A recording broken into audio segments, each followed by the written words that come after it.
What up, sports fans all over the world? This is your boy, Mac the Giants fan, here with my guys, the Horsemen, Adam Costas, Zion Zenith, and you know our boy, Jeffy NYG, Jeffy T, always here looking above, looking down on us, the wind beneath our wings. This is the Premium Takes Podcast. Let's go.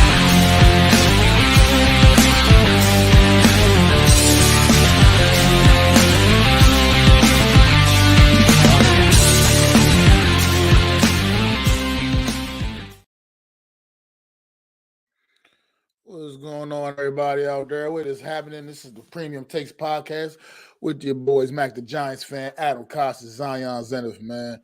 Here to bring y'all the update, keep you updated on all the happenings in the week in sports, man. How you guys doing? How's the week been, man? It's a long week, man. It's been a long week after a terrible performance by our team and just all the turmoil that's gone on. It's just been a long week. Can't wait for the weekend, but glad to be here. Yeah, absolutely. Not at my home Absolutely. base. Here at my sister's down in Vegas, but happy to be on the show today, talk with you fellas. Great Friday night, can't miss premium takes. Let's get it. Yes, sir. Let's get right into it, man. We're gonna get right to let's go ahead and get to this Stink Festival football game from last night. The Thursday night football game between the Carolina Panthers and the Chicago Bears. This game was about as ugly as the Jets and Giants game a couple weeks ago, minus the rain. But y'all views, how y'all feel about this game last night? What's going on, Alex? Thanks for stopping in, bro. What's up, Alex? I would say I didn't really watch this game, so I did tune in for a little bit, so I shouldn't be the one to talk on this. So I'm gonna give my time over to Adam if he needs my time to cover this game, but I don't think he will because let's see how it was, Adam. You go right ahead. Well, it was one of those games where you're not circling on your schedule to watch Taylor Baggett, whatever his name is, Tyler B against the backup for. Oh no, not the backup against Bryce Young, who not for nothing, Bryce Young, he's struggling. That's the word I would use, but I think he's getting it. I think it's taken a little while for him to, work through some things, and this is what you thought. His team is absolute dog shit. They're not good. He kept him in the game, but he clearly is in need of some maturing as he goes through. So let's see how he does this rookie year. I'm not going to throw him out like a lot of people I know. They're like, oh, CJ Stroud, they're feeling bad, they're regretting. You never know, man. People, this is the NFL. They let the kid take his lumps and see what he can do. As for the other side, Chicago, man, they're building a defense over there in Chicago, which makes me want to believe that they might want to keep Fields, being that Eberflus is in his second year. I thought it was his third year, but it's the second year. They've won 3 games. They've matched their win total of last year. And now they have 8 games to kind of add to that win total. So let's see what they do coming down the stretch. They're getting Justin Fields back. The defense looks like it's starting to become a unit. I mean, I know they were playing the Panthers, but they had some pressure on the kid all night. Montez Sweat showed you why he was signed. The linebackers were good, Tremaine Edmonds and TJ Edwards. And then the back end with Brister. It looked like it was all coming together for them. And Eberflus is a defensive guy. So that's what his strong suit is. So if he's starting to get his guys, and let's say the Bears somehow luck themselves into 3 more wins, which I can see them winning, maybe you'll say to Eberflus, like, hey, man, you went from 3 wins to now 6 wins. Your team's heading in the right direction. Let's give you one more draft. And if I were the Bears, I'd do this. I'd keep Justin Fields, but I also draft a quarterback behind him in the second round because it's going to be a lucrative quarterback class where you might as well say, hey, listen, let's get our 2 top players, a receiver and an offensive lineman, build the O-line, and then get a quarterback we can trade back up in with our second-round pick and get a guy later on like a Michael Penix, a Cam Ward, a guy like that you may be able to groom as a backup quarterback while you still have Fields on the roster and let the 2 young guys go. If not, they're going to have the first overall pick because the Panthers are absolutely trash. I don't think the Panthers are winning another game. I'm sorry, Giant fans, but the Panthers look hard. Well, defensively, they're not bad. They're not great, but they're not bad. They clearly were missing Brian Burns last night. As Tyler Bagent did not do anything. It wasn't a spectacular game. Sans a punt return. That was pretty good.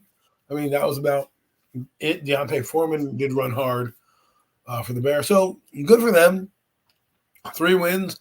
Let's see what they do down the stretch, the Bears, and see if they can add a couple more wins. And I think they've acquired a lot of draft picks, so we'll see what happens.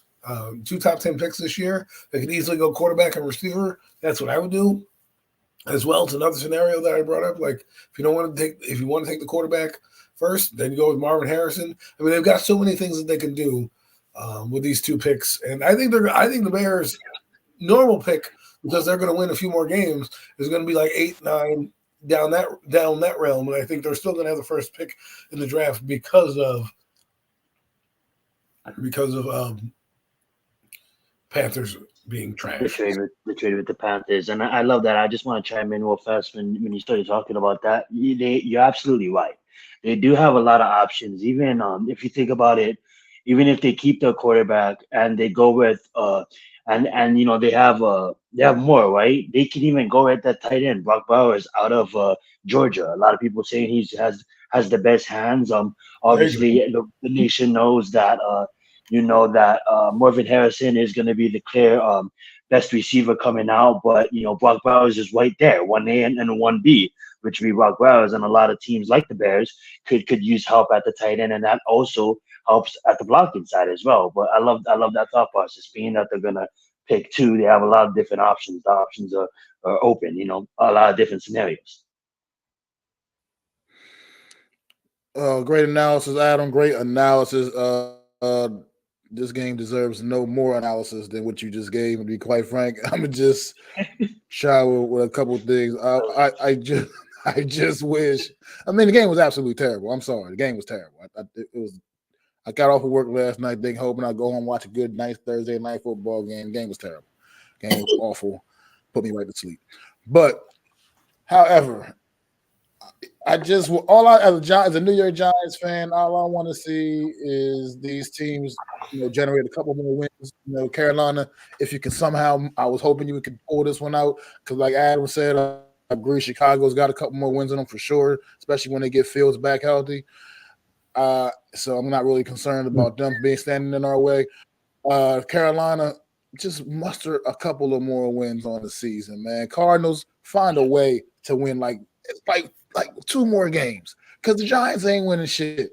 So all I want for Christmas is the number 1 overall pick in the draft. That's what I want. I want to see you teams get a couple more wins on the season. Let the Giants go ahead and continue to tumble the way they've been tumbling. Would you settle for number 2? Giants can get the number 1 pick in the draft, something they've never had. They've had number 2 pick before. I want to get number 1 pick now.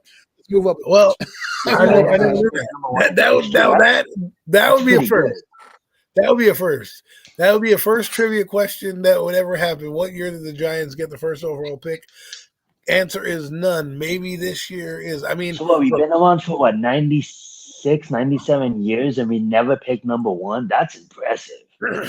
Yeah, I think 98 years. I think we're coming up on 98 years. Yeah, that's nice. Centennial in 2 years. I think they were started in 1925, and it will be 2025. Yeah, right. Damn. 100 years going for the Giants. And yeah, I mean, the Giants are those franchises that haven't done a lot of stuff because their history is just what it is. They've won a lot of games in the 50s and 60s, and 70s were terrible, and then the 80s were good, and then the 90s they had their ebb and flow. But Mac, I want to believe that the Panthers are going to win some games, but man, if they put in Andy Dalton, maybe they'll win a couple games. So if you keep in Bryce Young, they're probably not. I mean, the best I can give you for Christmas is the number 2 pick. If you could settle for number 2, I'll gladly give that to you on a bow, or at least give you a better shot at that. Let's be honest. If you want my honest opinion, I think have to try to settle for it. Go ahead, Matt. Go ahead, Ron. I was gonna say I was just gonna say you might as well finish. Okay, wait, we'll pass. I'm sorry. I know you're I know you're just guessing here, and I know we all want that number 1 pick, but I think you would agree on this one too. I think we settle at 5, and I would want to say this, like, we were fools to think that the 2021 Giants was the best team of all time. Like, you gotta admit, like I'm not this was selling at worse. 5. I'm not settling at 5, but I think if it ends today, like I think at the end of the season we're picking at 5. You think we're Like winning at some 5. games with I timeout? think we're really, I think we're gonna win some trash games that doesn't count towards the end, even though we're really at the end. If I they know do what is that, that based off of? I might be more Disappointing. mad at that than anything else, because if you're going to Well, lose, there's teams like the Cardinals that still exist. There's teams like Carolina, even though they gonna steal a couple of And games. only I to the think, stand in our way. Currently, the yeah, Giants that's sit at number 3 it. You overall right actually now. right. Number Okay. 3 overall pick right look, now. We might pick 2. You might And pick 3. only You two might teams pick 3. standing in the way. I'll let you seriously end up on the IR, bro, because by the time he gets back, right, we're already at week 10. By the time he gets back, it's week 13. What am I really doing? Right, he has 3 more weeks on the. Well, we can get to that in a minute. We're talking about Thursday night football. So yeah, I just believe number 2 pick. Try to get that if you can, and I'm just saying the Bears. I can see them win a couple more games. Their schedule dictates that there's a couple winnable games on their schedule. The Panthers, I can't say, even in their winnable games, I can't say they're winnable because they're. Look, I like Young, but They are. I mean, they're really, really bad. But, you know, I just need them to win a couple more. Just get the 3 wins on the season, because I think the Giants might be standing 2. So just get the 3 wins. The 3 wins on the season. Come on, Cardinals, Bryce find a Young. way, figure it out, win a couple more games. You know, because even with the Cardinals, even they finished with the same record as the Giants. The Cardinals, obviously, Giants own the tiebreaker over the Cardinals with the head-to-head matchup. So we need the Cardinals to get to at least, win more games. You know, and that's what it is. Let's get the Giants the number 1 overall pick. Listen. I will gladly win games if the other teams are also winning games. Meaning, like, if the Cardinals end up with 4, the Giants end up with like 3. You know, and fine, I don't care. You want to win those games, but those teams need to beat us. I want to. At the end of the day, want to be closer to 1 than I am to 10. And if you're putting me at 5, I'm not closer to 1. I need to be inside the top 5 at least, because you gotta admit too, there's teams like the Broncos out there, there's teams like the Patriots out there, and teams like the Titans out there as well. That's, yes, they all have a victory against us, but that's only 1 win against us. What if they stumble a game or 2 and then we win 1 more game? And then you know what I'm saying? So I think you're giving too much credit to the Giants. We can get to them later on the show, but I think you're really giving too much credit to Tommy DeVito. Since we've been speaking about number one overall picks, man. Number 1 overall picks. Let's go to the NCAA, man. How y'all feeling about everybody seems to think Mr. Caleb Williams is potentially going to be number 1 overall pick come April, man. How you guys feeling about him? Other things going on in the NCAA, man. Caleb Williams continues to stay in the news. Absolutely. If you don't mind, if I can just sneak here in first. Thank you very much. Adam didn't really ask, kind of just did. I appreciate it though. I think Caleb Williams and Michael Penix Jr. are the best things we've seen since Luck. What I mean by that is just the prospect hype. We just had a big time one in the NBA where we seen Victor come in, most hype up prospect since LeBron James. I honestly feel that, with Caleb Williams and with Michael Penix Jr., about a year ago, an interview dropped. I forget who was it, but it was a media head. He has a talk show. I can't believe I'm not. He doesn't host a talk show, but he appears on a lot of talk shows about sports. I can't remember his name right now, and I'm sorry, but he said, that if if Andrew Luck is a 10 out of 10, Caleb Williams is a 9.7, and Michael is a 9.6, and I really think that it comes down to that. As much hype as Caleb Williams getting, I'm trying to be unbiased here. I think it comes down to what the team wants to do, because whether you want a mobile quarterback like Caleb Williams that is player comp Patrick Mahomes-ish, you know what I'm saying? Then you have that. You right there and you take them, which a lot of teams, I would say 75%, 85% of the teams will probably do. But then you have a kid that literally can stand in the pocket and deliver dimes on the dot. Yes, does he not move? Does he move less than Caleb Williams? Absolutely. But you have a kid in Michael Penix that I know Adam really likes, and he's probably going to talk about him as well. But you have a kid that is technically right there on Caleb Williams' level when it comes to accuracy and ball placement. But then again,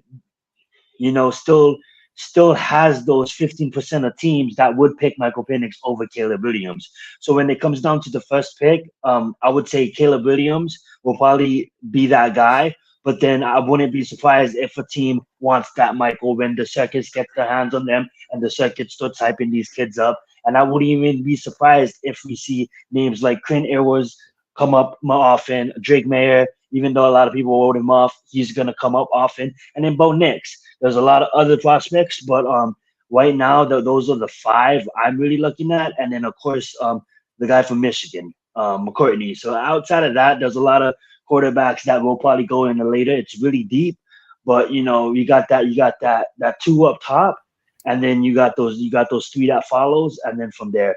But what's up, Miz? I'll let Adam take over.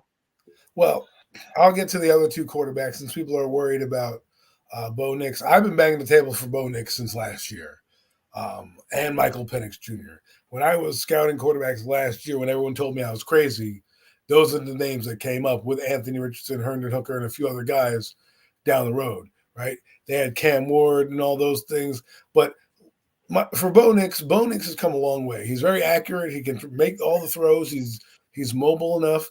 I like him. If the Giants are gonna trade down and not if you're going to trade down from, let's say, number 2 or 3, and you want to trade down to maybe like 6, 7, or 8, maybe that is where you pick up a guy like Bo Nix. I think he fits their system. The guy I think that we need to talk about for the Giants is possibly Drake May. I know everyone thinks that Drake May is going to Chicago. I think it's going to be the opposite. If Chicago gets rid of Justin Fields, which is a 50-50 chance they may keep him as well. If they do, and they trade out of that pick and get more picks, and Caleb Williams does go number 1, I think the Giants would be totally in love with Drake May. And he fits their bill. He's 6'4", 230 pounds, can move around the pocket, is very accurate.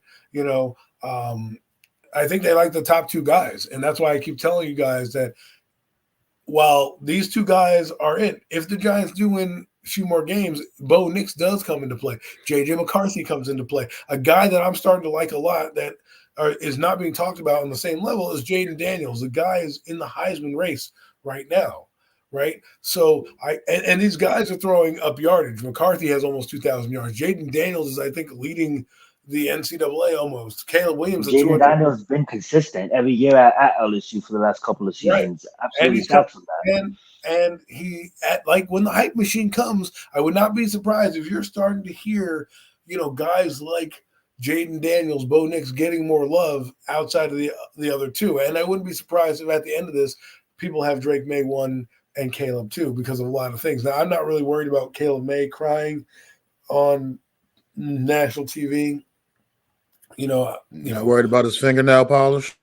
If he's going to New York, there's a lot of weird shit that happens in New York, man. So, I've seen it all. If you win football games, I don't care if your hair is purple. You win fucking football games at the end of the day. Caleb Williams is probably one of the best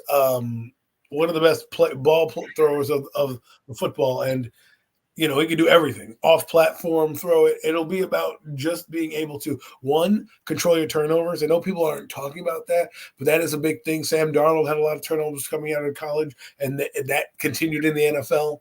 So if you're going to play helter-skelter, you're going to need to clean up those turnovers big time. And that's what I have for him. We're going to Michael Penix Jr. He is probably the best passer of the group and could end up being one of the best players when it's all said and done and the dust settles. His medicals are what are going to scare people. If, let's say, the medicals push him down and you're going to take that risk and, try to hemorrhage getting a quarterback later on and maybe like the mid round, let's say, for example, I'm throwing a hypothetical out there, New England wants to move up for a quarterback, and they're like 15 because they won 4 games or 5 games, and you want to trade down because you think you have a chance at J.J. McCarthy or Michael Penix. That's what I would do. But again, you can't be cute. If you're in the number 2 pick, and you can get, Drake May or Caleb Williams, you do it. If you happen to fall in the 5 or 6 range and don't want to sacrifice everything, there's a lot of other guys who can lead your franchises. Jay Daniels and Jaden McCarthy are a couple other guys we talk about. Bo Nix is one of them, a guy who's played very well. Last year he could have came out. He wanted to stay another year, produced. I wouldn't be surprised if he rises up draft boards. And don't get the age thing twisted. I know a lot of people talk about age. I'm not really worried about that. I worry about that with like linemen, but quarterbacks, I don't worry about that because, you know, as long as they're not 28, you got to think 10-year lifespan in the NFL. If they give you 10 solid years, that's 34. There's a lot of guys right now still playing into their mid-30s. So we'll see what happens.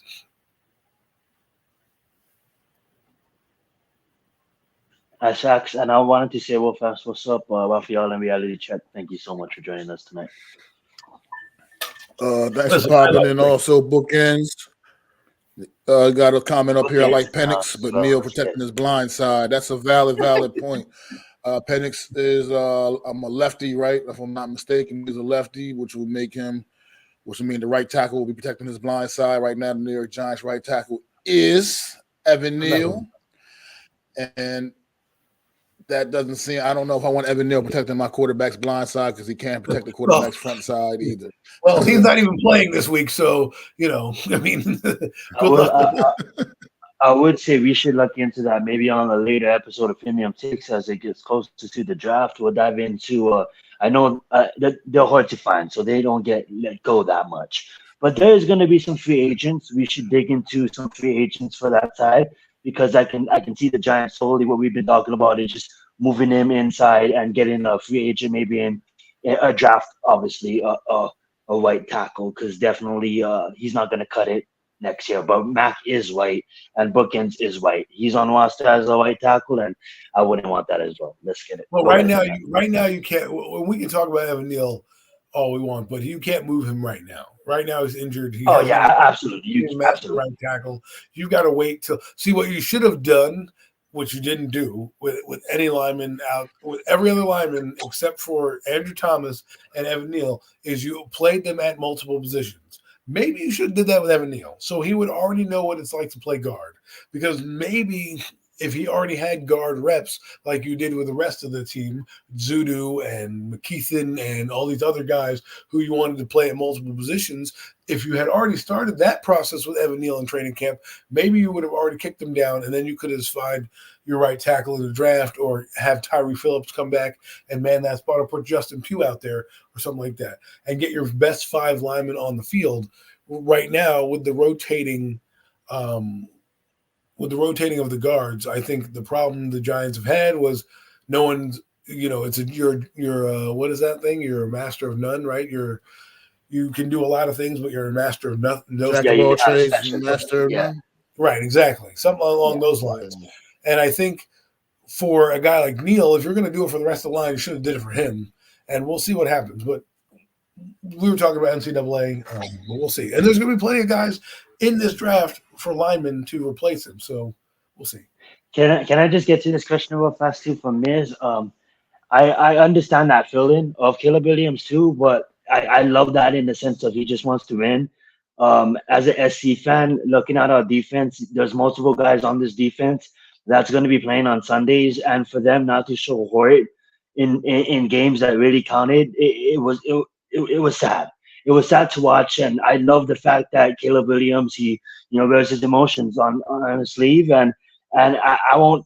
What I'd be excited for is he showed me in college. I get it. If you look at SC quarterbacks, they don't really have a good history of being drafted and playing on Sundays, lasting that long. But at the end of the day, they do not. What I've seen is this kid that can operate around a bad offensive line and be able to, pick up that 10. I know we've seen it with Daniel Jones, and we don't need a mobile we don't need a quarterback to run. We'd rather have a quarterback throw. But this guy can do that sidearm passes and distract. He's a way better player than Daniel Jones right now, and Daniel Jones is a quarterback in his 5th year.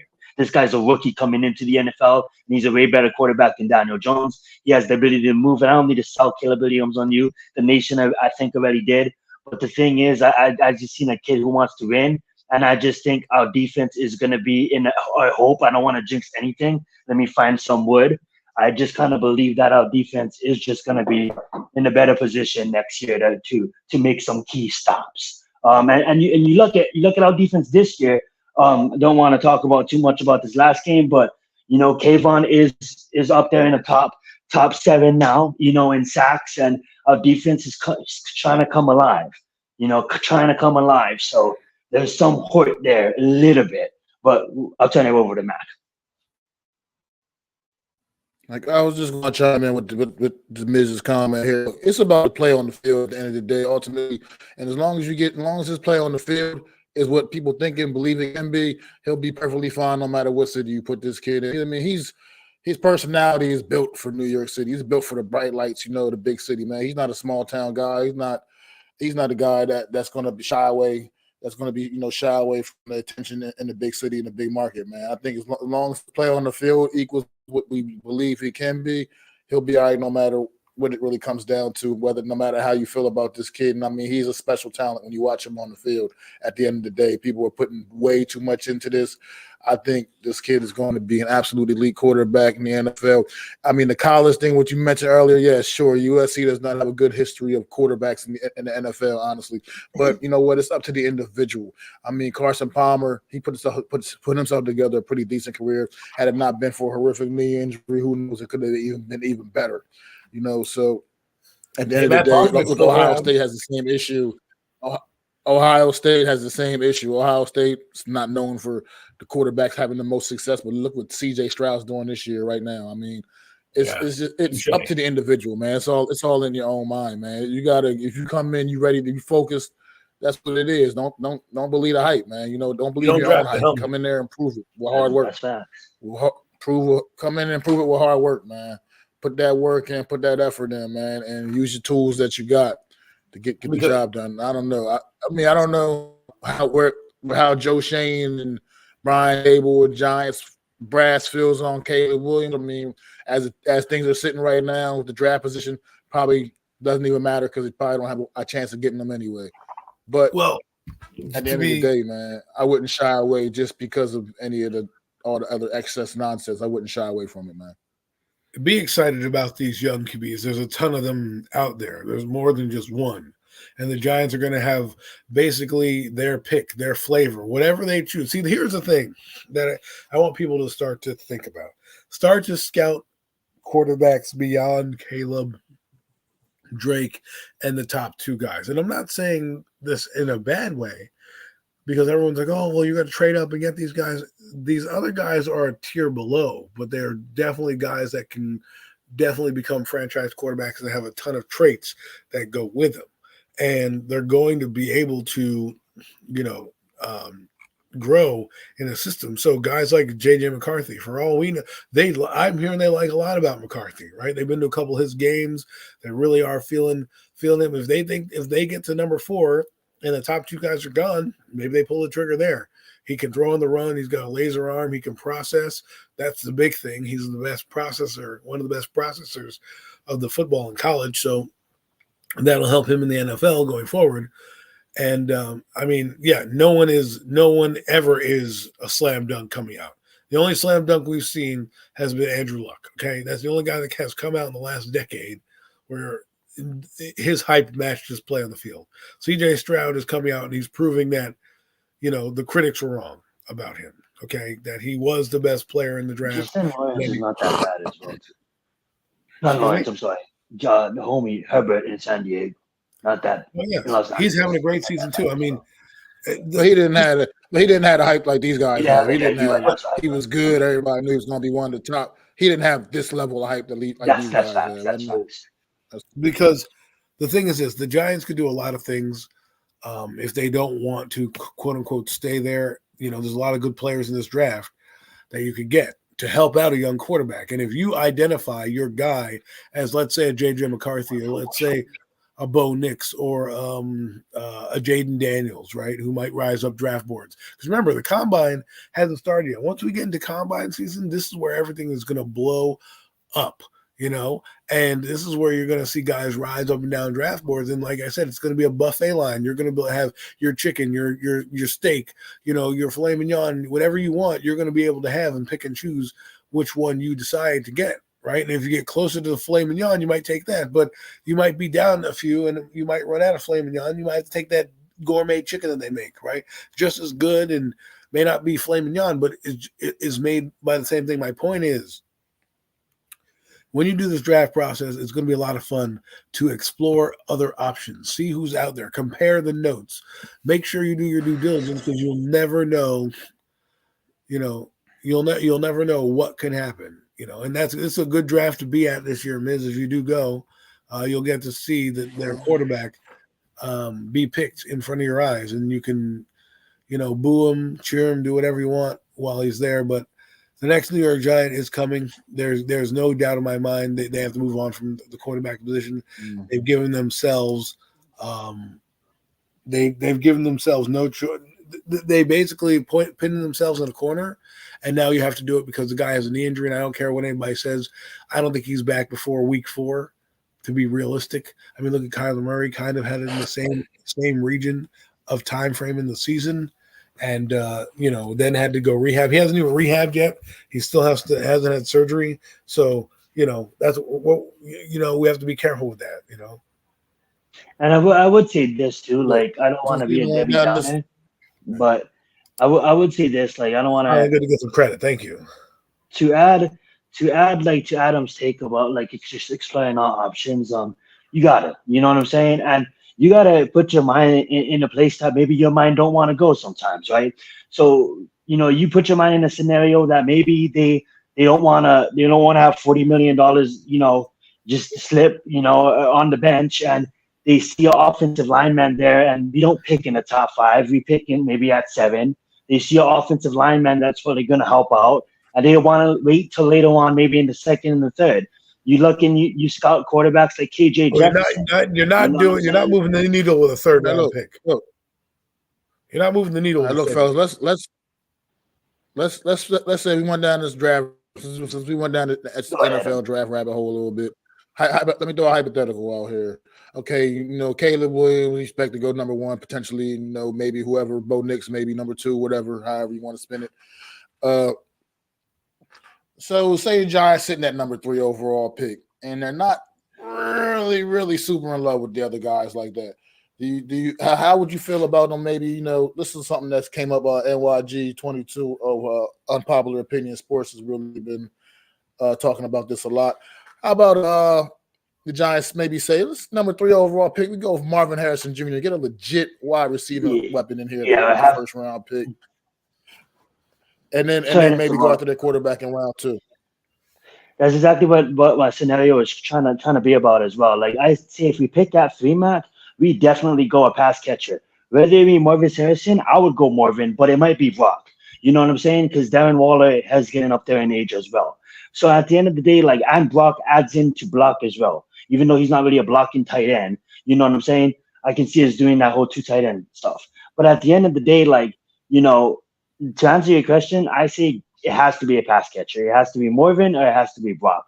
If we pick later, say like 7th, and we want to push it back to the 2nd round, we want to go another offensive lineman. And then, I was just trying to get people to think about other quarterbacks outside maybe that top 5 that like the quarterback is deep this year. And what I mean by that is, like, when we look at the Giants, they always, well, at least in this position, you look at nobody, unless certain people know maybe 2 days before that the Giants was going to take Daniel Jones, and they go out there and they take Daniel Jones. So before we just lick our chops for the top 5 quarterbacks, because I'll be happy with any of them, you know what I'm saying? I'm looking at it. I'm taking every obstacle. You know what I'm saying? There is quarterbacks out there outside of the top 5 that's still in the top 10, like a KJ Jefferson on a lot of people's boards, that could benefit this team by maybe taking an offensive line or maybe taking a pass catcher, and then get your quarterback in the 2nd, the 3rd. Go right ahead. Not your quarterback of the future, because you got to keep in mind, there's quarterbacks like Sanders coming out in 2025 as well. I'll let you guys go. But you can't play that what if game and say, "Hey, I'm going to get it." I would take a quarterback regardless of I position. would too. I would At too. But I'm 3. just looking at it Or all the the best options. scenario, best case scenario is you trade down from 3 to like 8, pick up a couple extra picks, and still get a chance at Bo Nix or JJ McCarthy. I'm not going to sit here, and even though we are not in the position right now to worry about getting Marvin Harrison Jr., you get your quarterback first. The dream scenario would be this: Giants end up number 2. They get to pick either Caleb Williams or Drake May, right? And then their second round picks, they get to pick a lineman and a receiver to go with this quarterback room. I don't think you get cute with the quarterback position. Here's what I'm thinking though, because you brought Daniel Jones in 2019, right? I know everybody's Daniel Jones. He's not okay, not whatever. But forget all that. You bring Daniel Jones in. You had a legitimate stud number 1 wide receiver in place already on the team and Odell Beckham Jr. Before this kid takes a snap, before this kid even took a snap in the NFL, you trade away the talent of Odell Beckham Jr. And so what I'm saying is sometimes you bring this young quarterback in, but what are you going to bring him in? Throw the ball to Darius Slayton, to Paris Campbell, to whatever all this other crap that the New York Giants have in the receiver positions. Like sometimes you do have to have a couple weapons in play as well. That's all I'm saying. I mean, like if you're not absolutely in love with any of these guys, like I get what you're saying. Follow that. I think a lot of these guys important, but what's the point of if you're going to bring a guy in and he's still just throwing the ball to people like Darius Slayton and Isaiah Hodgins? What are we doing here? Look. This is what we're doing. I'm sorry. I don't want to be a Debbie Downer, but this is what we're doing. We're looking at it with an open mind, Adam. You got to think about it. I get it. We all feel the same way about Daniel Jones, but they just paid him, and they paid him for the 2 years to get rid of them later. At the end of the day, what if they don't want to get rid of that investment, and what if they want to get draft capital or something like that? So they rather take a quarterback late just in case. Look. No, hold up. But we're all just assuming we're not on the fly in the wall in that room, right? So we're all just assuming that Daniel Jones is not going to start for this team next year. We're all just assuming this. All I'm saying is keep an open mind. What if Joe Shane and Brian Daboll, they want to fix the team? Wait, okay, they should be fired. But wait, look at it. There's Deion Sanders coming out. There's Dylan Gabriel coming out. That is the point. What I mean by that, saying wait till next year. I can't do that. Oh my God, Adam! I'm not saying that. I want Caleb Williams. I want Michael Penix Jr. I want Bo Nix. I want I want Drake May just as much as we all do.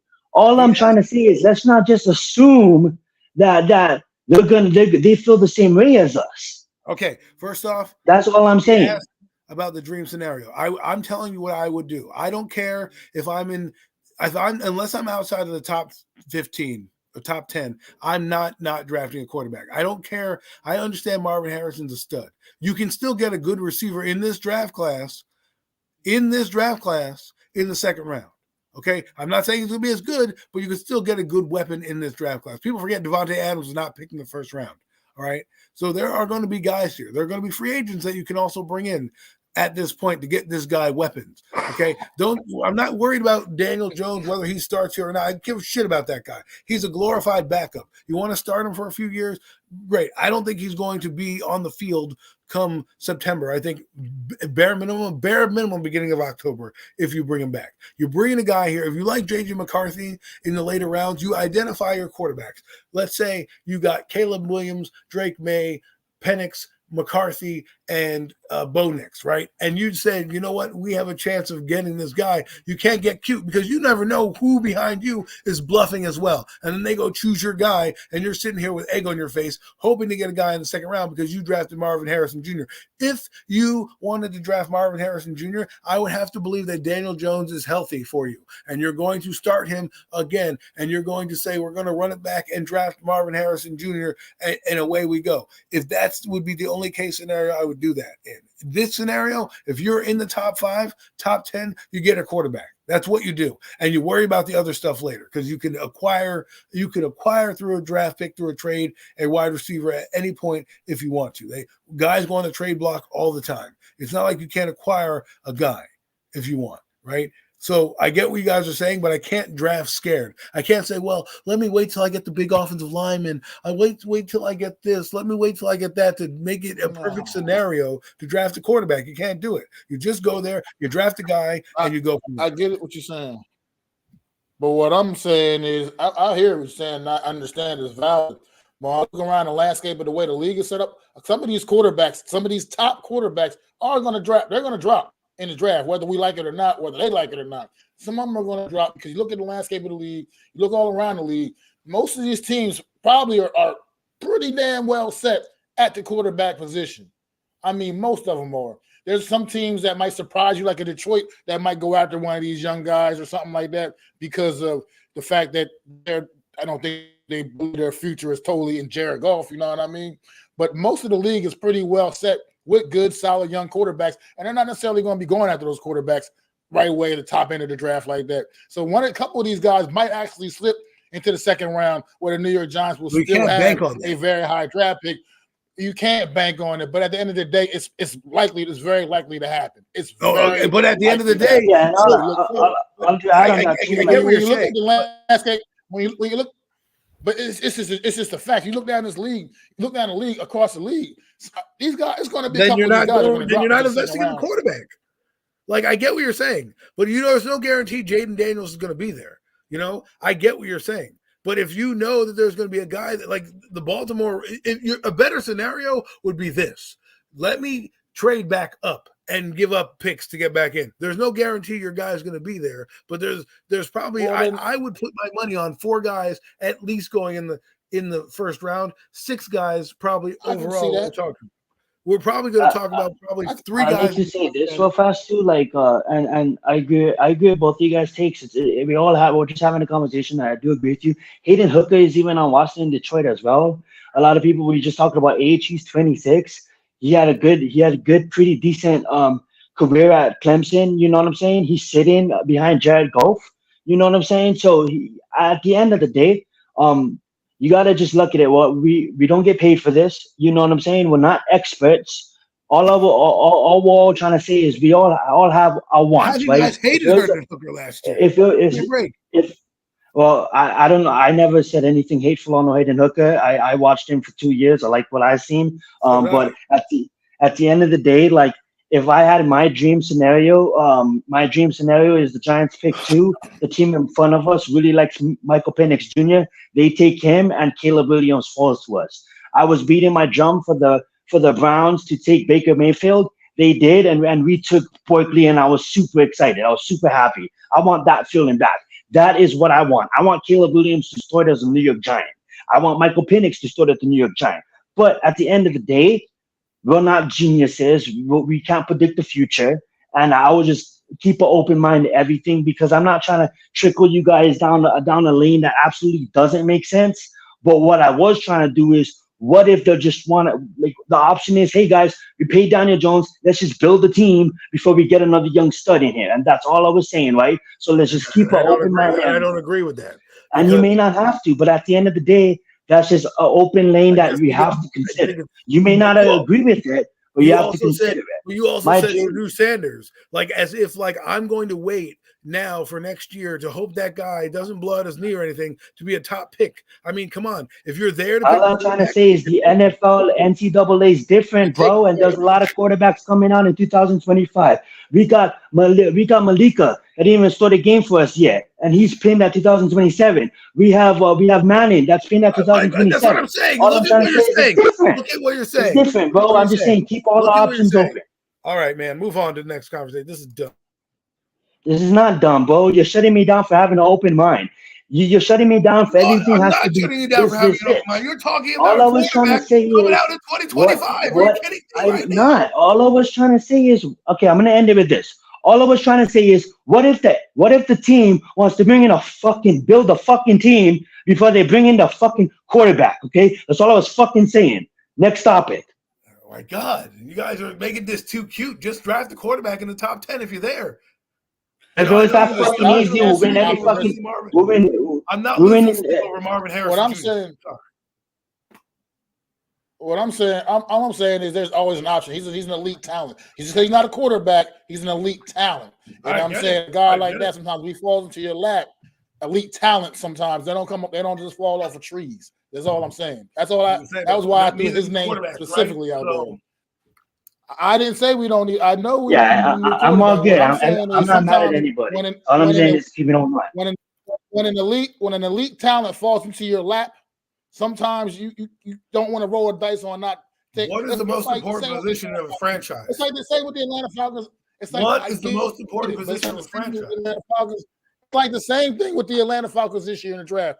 Bijan Robinson fell right into their laps, and they took him, and they didn't even necessarily need him, and they just took him. And because sometimes you just got to take guys like that. And they benched their quarterback to get guys like that. Yeah, they did. They benched their quarterback. But that's why? Because he stinks. That's a them problem. That's a them problem. What I'm saying is, here's my quote. Here's a quote I got for you. I got one for you. You know what they asked Joe Burrow? They said to Joe Burrow this: "Hey man, do you think the Bengals' window is closing anytime soon?" You know what he said? He said his response was, "As long as I'm on this team, the window's never closed." That's what I want from the quarterback position. I'm not worried about getting Marvin Harrison Jr. I can get a good receiver. You're thinking why can't we think? But I'm not trying to rebuttal on everything you say. But at the end of the day, when Ja'Marr Chase came to the Bengals, he changed his gameplay. What does Jefferson do for Kirk Cousins? I get all of that. But Jefferson was drafted after Cousins. Case in point. Yeah, I know he was. I'm just saying what did you do for him? Draft picks. All these guys are prospects.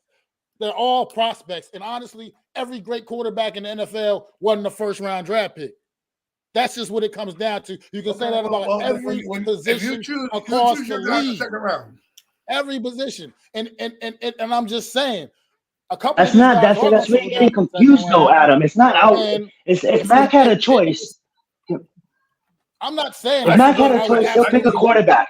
If I had a choice, we'll just look at every option. Options available. Mac, if you had a choice, you pick your elite quarterback, whether it be Caleb Williams, whether it be Bo Nix, whether it be Michael. The hit rate, you know what I'm saying? Quarterbacks goes down. We want that, Adam. We want what you want. We want a quarterback. I don't want anything else but a quarterback. But the whole question was, if they didn't go that way, would you take Marvin Harrison? That's it. I get it, but you're acting like you can't get a Marvin. I'm throwing it out there. The fact. What about G? Why can't we get a quarterback and then a receiver? And I'm just throwing it out there. I'm not saying that's what I necessarily would do. I know this team is starving for a great quarterback, a new era at that position. Obviously, I'm just saying throwing it out there. Sometimes you gotta. Yeah, I mean, like everything. There's a 95% chance that we're getting a quarterback. We're just talking about the 5%. I get the 5%, and I've heard the same argument, and I've said the same argument myself. That's why I told people look at the quarterbacks more than the top two, and that's mostly because I want them to trade down a little bit to get a quarterback and still get more picks in this draft. What I don't necessarily need is, I agree with you. You could get a Will Levis in the second round that's going to fall to you. That's not a guarantee that Will Levis is going to fall to you. He will. The draft is an amoeba. It's an ever-moving thing. It's an organism that changes minute by minute, second by second. All right, let's get back on track because we kind of went all the way down deep into the rabbit hole there on that one. And let's keep it football for a little bit. Let's go to y'all. Want to talk about this young quarterbacks in the league right now making their mark? Not necessarily rookies, first, second year players. That includes the Sam Howells. That includes the CJ Strouds, the guys like that. Anybody you just want to talk about these young QBs and some of the greatness we're seeing out of these guys? Well, I'm not going to take the obvious one down in Houston, but I'll take the one down in Washington. My guy in Washington, Sam Howell, is doing pretty well. Remember, I told everybody about this guy. I said he was a good pick coming out in the 2021 draft. There was all draft guys, look out for Sam Howell, look out for Sam Howell, look out for Sam Howell. Then 2021 happens. He gets drafted in 2022, and he's a fifth-round pick because he lost Yami Brown. He lost half of his offensive line. They asked him to do a lot more running than passing. If you look at his stats, his best season was in 2020 before 2021 because he had 3,800 yards and like 500 yards rushing. In 2021, he only threw for 3,000 yards, like 28 touchdowns. I'll get his stats up for you now. Why am I even fucking playing games? But I just want to show you the stark contrast of what I meant when he was in college. So when he was in college, he had 3,600 yards, 3,500 yards, 38 TDs, 30 TDs, right? And then he ran for like 94 times, 92 times. In 2021, he went 3,000 yards, 24 touchdowns, and then he ran for 828 yards and 11 touchdowns rushing. So he took a lot of the time to throw that normally would be, and he put it more towards in the rushing department. But when you think about it, he was a top prospect coming out. And so then when you get him in the 5th round like the Commanders did, and you put him out there and you give him the coaching, right now to me, he is their guy. If he ends up with 4,000 yards, which right now, the last game that he played, he ended up with 325 yards, right? Let's go to ESPN's Next Gen stats. They always give you when the player, what the projection is going to be, right? Right now, he's projected to get 4,600 yards and 26 touchdowns and 17 interceptions. If he lands on that number, you should be ecstatic, Commanders, as a Commanders fan, to have that guy under center, because we only pray as Giant fans to have a season that good. And this guy who's been sacked the most, who has, had a bad offensive line, has overcome all these things and still on pace right now to get 4,600 yards. I don't know if he's going to finish with 4,600. I'm going to go around 4,200 and maybe 24 touchdowns. But if you get that average, I would be happy as a Commander fan. And you got that guy in the 5th round because the quarterback class was debunked, right? Nobody believed in the quarterback class that come out. It's a stark contrast to what's happening now. I think the quarterback class coming in is going to change the landscape of the NFL. But for the Commanders, I think this is a team that should be active in getting a Marvin Harrison Jr., a guy like that to finish off their roster. If I'm them and they end up in the top 10, let's say, I'm going for the Notre Dame guard or lineman that they have there to build this off the line for Sam Howell. And build it out. You still have Terry McLaurin. You have Josh Dotson. Maybe you want to get a tight end in there as well because Logan Thomas is getting up there in age. But if we're talking about young guys, that's the young guy I'm focusing on. Zion?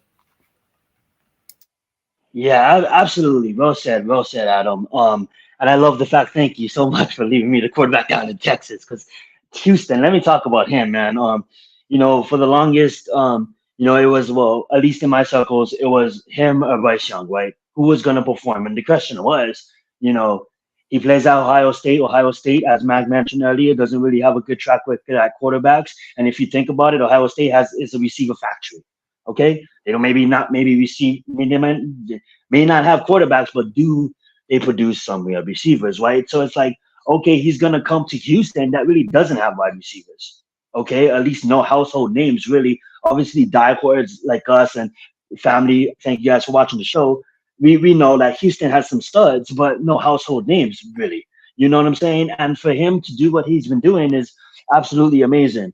It just brings me to the point that we were just making not too long ago, and I love that this take is right after that. With the levels of performance of the quarterback position, the way these kids are taking care of their bodies at the age of 7, having full elite trainers in their backyard. You know what I'm saying? Quarterback coaches at the age of 10 and younger. You know what I'm saying? And the market for quarterbacks is these players coming out like Caleb Williams. They're just modeling their game after Patrick Mahomes. You know what I'm saying? So you're seeing them, seeing these sidearm passes and then going and doing it outside. You look at CJ Stroud, like that kid's a hybrid quarterback. You know what I'm saying? We're seeing all these young quarterbacks come into a league so much better. After high school, they're now professionals with IRL deals. They're now professionals, right? So in high school, what they're doing is now they're preparing to go to these colleges and to perform as professionals. Guess what, guys? We have Orch Manning that's going to ascend. We have Nico. He's down in Tennessee. He's going to ascend. We have Malachi Nelson at SC. He's going to ascend. And these are just a few names. Some people might put Dante Moore in UCLA. He's going to ascend, I love high school football. I love watching these high school games when I can on these certain websites. And what I'm trying to say is the quarterback comparison, even just 5 years 8 years from 2015 2023 is just different. It's just different. And you're gonna see class of 2025. You guys think that 2020, 2024, 2000, you guys think that's gonna be crazy? Wait till 2027. Watch how crazy that's gonna be. Obviously, we're not gonna be a part of that. We're gonna get a quarterback way before that. But I love how these young quarterbacks is not no. You guys are gonna see studs. The NFL is gonna look so different in just a couple of years with all these quarterbacks. And Max said to take that. I wanted to elaborate on, get into a little bit more. Like really, like we're gonna see a lot of quarterbacks go in round one this year and round two this year. But really think about it. Like look at the NFL. Look at the landscape of the NFL. Like obviously quarterbacks will retire and quarterbacks will get old, but a lot of teams have their quarterbacks for the next couple of years, or at least the next five. So we'll see what happens. But thank you for including the segment. This is something I just wanted to touch on because there's so much young quarterbacks coming out, and it's just so fun to watch. It's a different. Everybody's mobile now. Everybody can run. Everybody can run as fast as the running backs, as fast as the receivers. You know what I'm saying? Who knows? There's quarterbacks that might go out there and want to play cornerback. It's just so weird. And so dynamic. But yeah, let's get it on to next. What's up, Chad?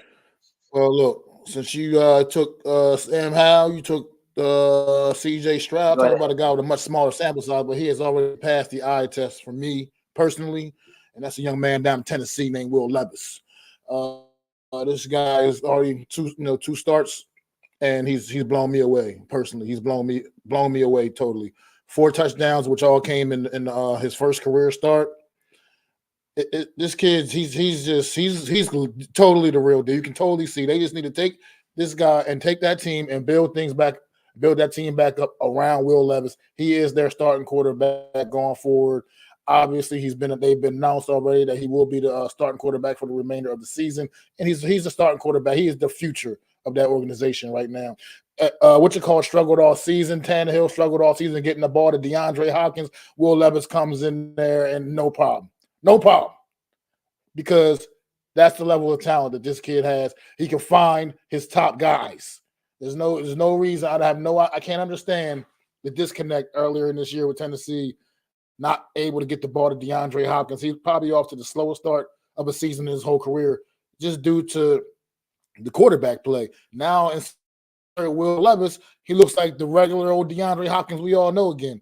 He's relevant on fantasy again. Levis, man. Will Levis is already he's knocking down doors. I mean, his numbers always aren't where CJ Stroud or Sam Howell's numbers are. He hasn't been starting all season. And I'm not saying that even if he had been, they would be. But at the same time, this kid looks like he's definitely on his way. And Tennessee got a nice gem. Malik Willis, your days are over with, buddy. You're not the guy. Will Levis has come up and taken all that shine from you, bro. So I don't know what they're going to do, what their plans for Malik Willis is. I don't know what kind of value he may hold, but Will Levis he's the future in Tennessee at the quarterback position. So you guys want to take it and talk about, maybe go the opposite effect, talk about ones that are disappointing you a little bit, ones that aren't doing quite the things you expected or was expecting to see. I'll let Adam go first. Of course, you'll let me go first. I'm a little disappointed in Kenny Pickett. I like Kenny Pickett.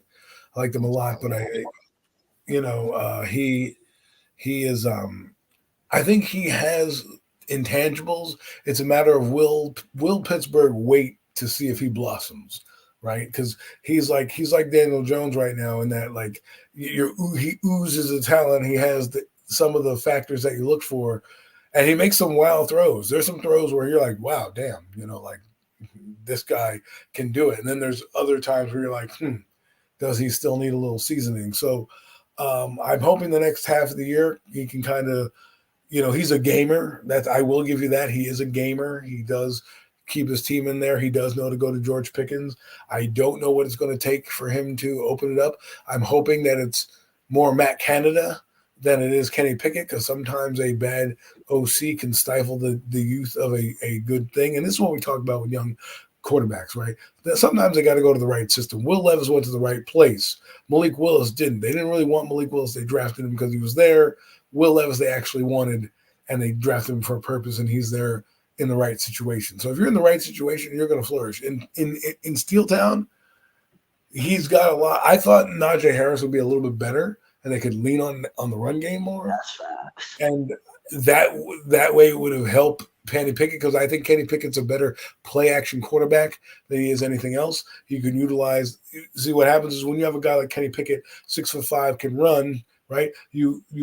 What you're supposed to do with him, like Daniel Jones, is not run him on RPOs. You run him on play-action bootlegs, play-action passes like that, because he's able to run around and turn and shift his hips quickly and get the ball downfield. So when you utilize a guy and you try to run RPOs and you try to do all these other dumb things that they try to do, it stifles their growth. Kenny Pickett, we'll see. I mean, we'll see if he's the future. I don't know. But I think they're going to ride with him at least this year and possibly next, to give him at least 3 years to say, hey, you played two. Because remember, he hasn't played a full season yet. He played like the second half of last year, and now he's played about 16 games this year. We don't know when it might click for him. It might click for him going forward. So I think they're going to give him a little bit more time. I'm hoping he does better. This has been too long-winded. I'm going to pass it over to Mac.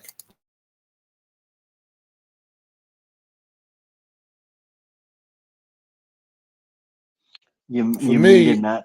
It's yeah, that's all. I just noticed. For me, it's the I'm okay. I'm taking it there. I mean, I know it's only been half season so far, but number one overall pick, man, Bryce Young, man. Just because based off of what you look and see what CJ Stroud is doing out there for the Houston Texans, a team that was absolutely god awful a season ago, and this team still does not have a lot of pieces in place. And CJ Stroud is out there getting it done week in, week out. I mean, his performance on Sunday alone was just that's that's greatness. That's called greatness right there. Spectacular. And he's out there throwing he doesn't have household names at receiver. He doesn't have I can't wait to get one of those names and weapons around him.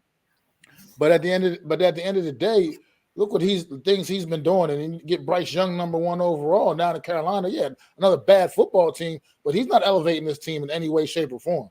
I mean, it's just not. His play on the field has been poor. It hasn't really shown much improvement week to week. It's just I'm okay with him being a young quarterback and he's struggling his first rookie season, but he's not. To me, when I look at Bryce Young, I'm not seeing him take those steps week to week that those in a positive direction. I mean, maybe it'll all come together still soon, but at the end of the day, right now, I expected to see more, especially at this juncture of the season, from Bryce Young.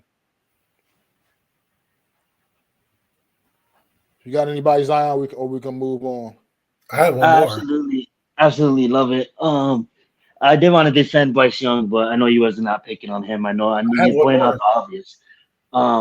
I would say though, like I wanted you guys to go first. I love your opinions on Bryce Young, but I really think, Mac, I'm gonna defend him. I'm not trying to be, and like I really think it's that offensive line, man. Like I know you're not picking on him, but we can both agree, Mac, that Bryce Young is gonna be something in 2 years, correct?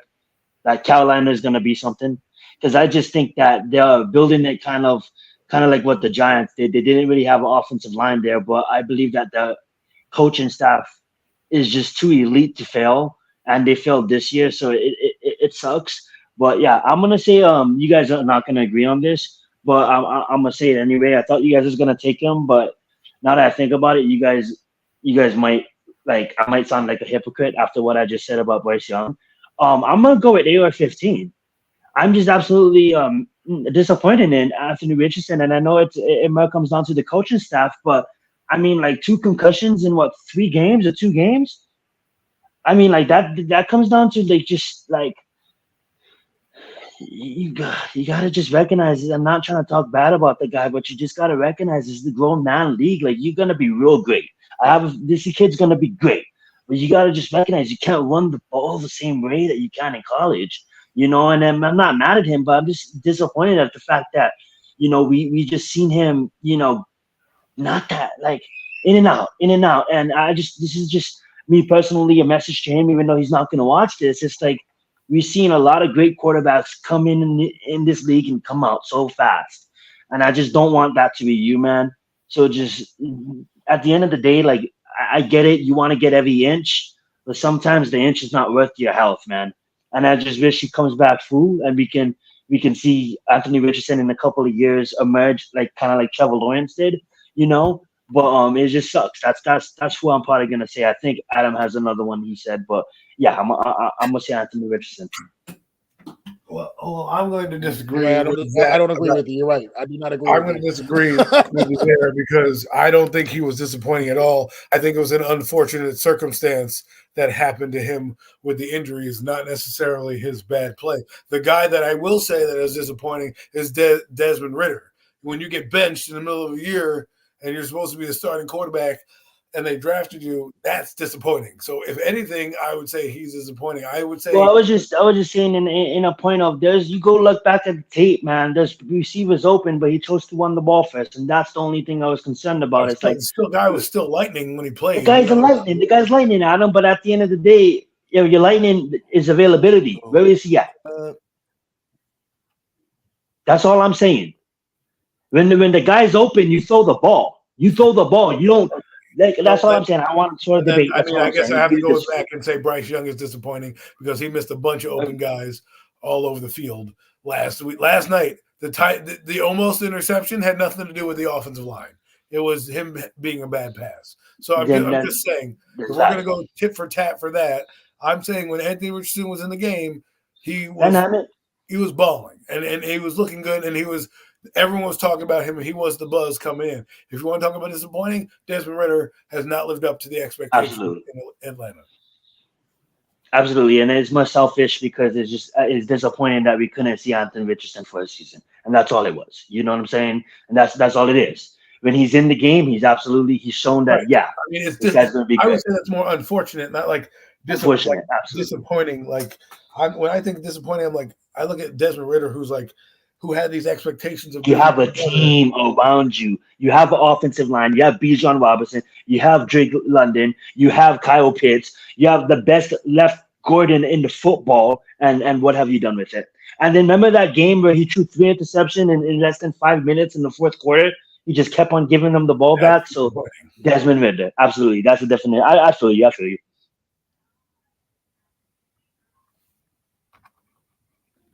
All right, fellas, let's move on. I'm gonna get the floor to Zion here for this one. Let's preview UFC 295, man, coming up tomorrow night. Oh, my headset fell. Absolutely appreciate this. Yeah, UFC 295. It's gonna be a good one. We got Yuri Pakovich. He should have been, obviously John Jones got hurt, so we don't have John Jones, unfortunately. But we got the light heavyweight champion returning. He was the champion before he ran out due to injury, and then Jamal Hill came and reclaimed the throne. But now Jamal Hill is out with injury a while back. So now Yuri Prohakovich is gonna go and fight Alex Pereira. It's gonna be a big one, a good main event. I have a leaning Yuri's way. This guy is just a stud. Me and Raphael did a whole breakdown of this. So if you guys want to check more about this, just go on my channel. But co-main event is going to be Sergey Palkovich versus Tom Aspinall. I swear these names are getting harder and harder to pronounce, but I love the fact that the UFC is a world sport, so I'm going to have to get used to it. But yeah, this is another banger for heavyweight.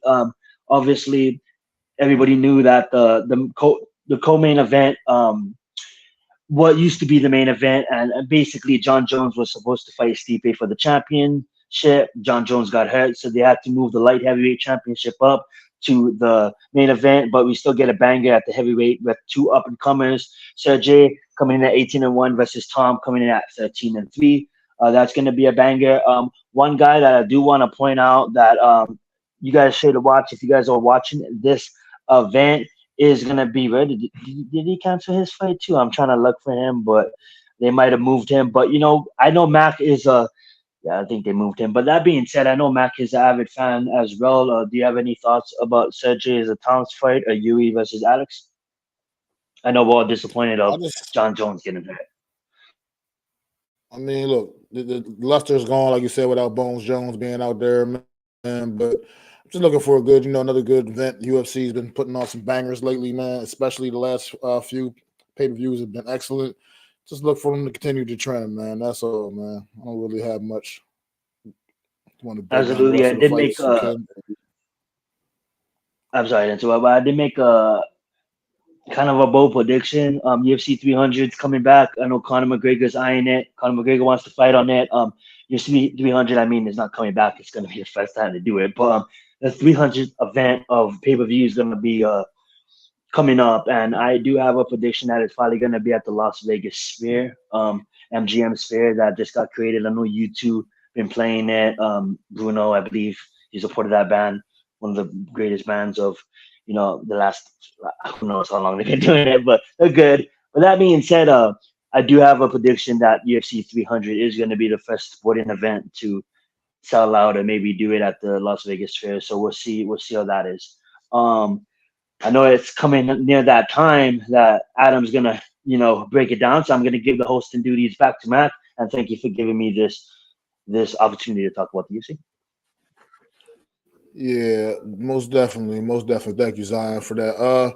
Real quick, let's do something about let's go to the NBA real quick, man. The Philadelphia 76ers, man, right now off to a very, very hot start.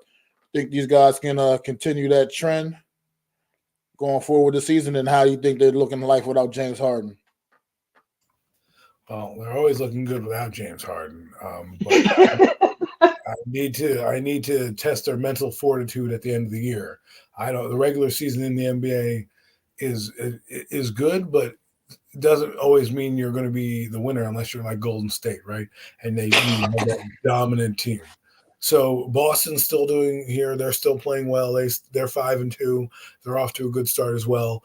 Milwaukee, they're doing good things. I'm waiting for this team in the playoffs. I can't say anything about the Sixers, and I won't until Joel Embiid gets back in the playoffs, because that's where his warts come out the most, high pressure situations. So the Philadelphia 76ers should be, they have a solid team. They should be at least top 3 in the Eastern Conference.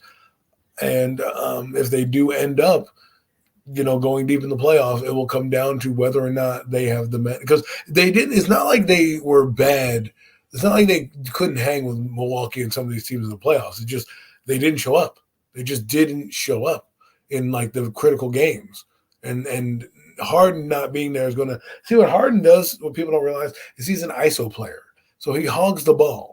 He either wants to get the ball as a point forward or something like that. So he's always touching the ball. And that what it does sometimes is stifle your offense. Now you don't need to worry about it. You can make Joel Embiid the focal point, put it into him, and then he can pass it out to your shooters and allow the floor to be spread like that. Unlike Harden, where he's not really looking, he counteracts Joel Embiid because he's trying to attack the rim while Joel Embiid is already under the rim. So if you already have that guy, it's like a traffic jam, two people trying to make the same toll stop at the same time, right? One's got to give. So now that you get rid of James Harden, you only have one guy really kind of absorbing that rim tacking mentality. It allows you to be freed up. Yeah, and to follow that point, Adam's absolutely facts about it. I'm looking at the playoffs and see Tyree Maxey if he can, as we all know that Harden's the main, not Harden. We all know that Embiid's going to be the main focus, but Tyrese is going to have to play at another level too. And I just honestly early on, bold prediction, they can't compete with teams like Boston. It's not going to happen. Like Boston is starting 5 will whip this team's ass. We're not even talking about the bench yet in the playoffs, and if everything stays healthy.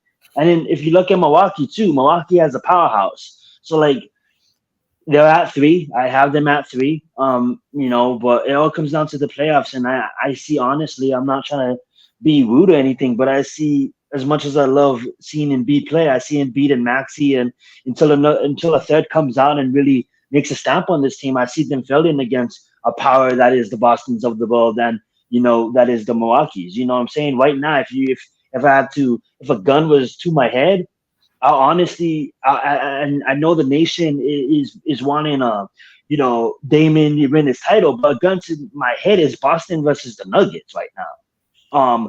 And I don't see a scenario where the 76ers sneak themselves into it. Yes, grateful that they got rid of Horton. I think he was a plague. Adam broke it down perfectly with that ISO definition. But yeah. That being said, I'm gonna hand the mic over to Matt. I mean, the Sixers played a great game against Boston a couple of nights ago and got the W, man.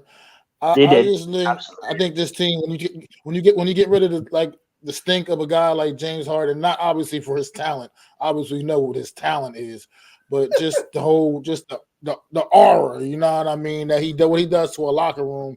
Sometimes that's just what you need. You just get things cleaned up, man. Focus on who the real star of this basketball team is in Joel Embiid. There's not no question about who's the man, who the offense is running through, who this and that is. It's Joel Embiid. There's no more questions. Not a question about it. It's not confusing to the rest of the team. They know who their best player is. They know who their guy is. There's no more of that all that nonsense. I mean, look at the Clippers right now with James Harden on the roster. What they've lost like 3 games or something out of 4 or something like that with James Harden playing. Well, they got both of them. They got him James and Harden Westbrook. So it's just like it's already becoming kind of a mess over there quickly already in LA. So look, I don't know. James Harden is a talented guy. I'm not going to sit here and just try to shit on James Harden because he's a very talented basketball player. But at the end of the day, he hasn't seemed like he's better off for pretty much anybody's team at this point, because everywhere he goes, there seems to be problems everywhere. And at some point you got to look in the mirror and see what that problem really is. And it can't be all the teams. It has to be this one guy who just is always a problem everywhere he goes. Sounds like somebody I know. That's all I really got. Let me ask you a question. That's all I really. Do you think LeBron James is losing a step? Nah, I think he's being conservative. Because I don't see him as like any other human being. Because let me say he's this like real any fast. other human being. He's old. He ages, and he's aging like any other human being. So to say I don't want to say he's losing a step so much as it's just say, look, yeah, it just is what it is. Nature is taking over. I mean, it's just whatever. It's just that he can't. I mean, I'm not saying he can't play. I know what you're saying. I agree he's with not that because it's that he once was.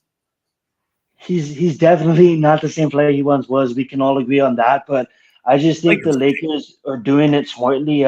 Obviously, for the first couple of years, it was the team wants to obviously LeBron, but like you see more recently, like Anthony Davis being the more focus, how it always kind of was. But it was like LeBron is now getting like, you're lucky if he's playing over 32 minutes a night. He's usually getting around 30, and the team is running through AD. So to answer that question, is he losing a step? I guess kind of no, but yes, because if you can't play like say you're 35 that you used to get, you're playing conservative because we all know what you really want is the playoffs. Is he playing conservative or is he lost a step? That's what I'm asking. Like I don't think he's playing conservative. No, he's not. He didn't lose a step. I don't think he lost a step. I think if LeBron wanted to go out there and drop, but that's the thing. They're losing. But I don't want to say these games don't count, but when they really have to work, they're gonna work. When it comes down to mid-season, closing after the All-Star weekend, when it really comes down to clutch moments, they're gonna play him more. I just believe if LeBron James wanted to come up tomorrow and put up 50, I think he can come out there and play a full 40 minutes and go out there and ball out. But I just think that they're playing him more like, hey, the offense goes to Anthony Davis. Let's figure out how we can. I know they didn't really get that much new pieces, but they still got new pieces and new starters. So it's like, let's have this whole team, one shot Anthony Davis, but when we need LeBron to go into Super Saiyan mode, LeBron can go Super Saiyan mode. But right now it's so early on that we didn't see that Super Saiyan mode yet. Hopefully that makes sense. I just think he's lost a step. But hey, if you want to think that he's building up to be a super samurai, then by all means, he can be a superhuman samurai. I don't see the same authority running down the floor. Maybe it's early. It's only 8 games in, and he is 39, I think. And that does take a little while for your 39-year-old bones to get going. But it does. I've experienced 39 already, so I know. I hate to say it, I am 39 right now, so I understand, and I don't. My bones hurt, and I only walk around the house, so I can only imagine an athlete. But all I'm saying is, are we starting to see the back nine of LeBron? Should we starting to say, maybe this guy is going to be hanging him up soon? Because listen, 40. How many NBA players play until they're 40? I mean, like, Well, his plan is we all know it, and if you guys don't know it, like you guys watching, well, let's repeat it. He made a deal to the Lakers that Bronny comes out, I think this year. Yeah, I think this year. So like Bronny comes out this year, next year, one of the 2 years. Anyways, Bronny's coming out, and hopefully we all know with his current issue. Yes, he's probably going to continue playing basketball, but at the end of the day, the health is the only thing that matters. Okay, but that being said, he made a deal with the Lakers that if he wins them a championship, whenever Bronny comes out, he's leaving the Lakers. They're letting him go, and he's gonna play at least one season with Bronny because that's his only wish. He has one season. He's gonna give one season with Bronny, and that's the NFL. The NBA knows that, right? So he already gave the Lakers a championship, so he came with his side of the deal. Now, when Bronny gets drafted by whatever team drafts him, he's gonna leave the Lakers. And then Bronny's gonna go. He's gonna play with his son 1 year because that's what he wants to do. He wants to play with his son at least 1 year. Now the rumors in the NBA is that people think that Bronny is gonna get drafted by the Lakers, and then LeBron doesn't have to leave. But I'll let Mac or Adam if you guys want to take it from there. But I do feel he is definitely in. He probably has less than 3 to 4 years left. I believe he has one good year at Bronny, and then he probably calls it. And he doesn't want to take the attention away from his son. So what he's going to do, he's going to have 1 year with Bronny. He's going to retire, and then Bronny James will be the James in the NBA. That's just my thoughts on it, and that's how all the rumors is leading to. Oh, you're talking about that weird championship in the bubble, right? I think they got to put an asterisk by that one. I mean, I was like, you won a championship with the Lakers? I was like, oh yeah, 3 years ago in the bubble, yeah. It was just a question. It was just a question that I had because while I've watched him play the last few games, it just doesn't look the same.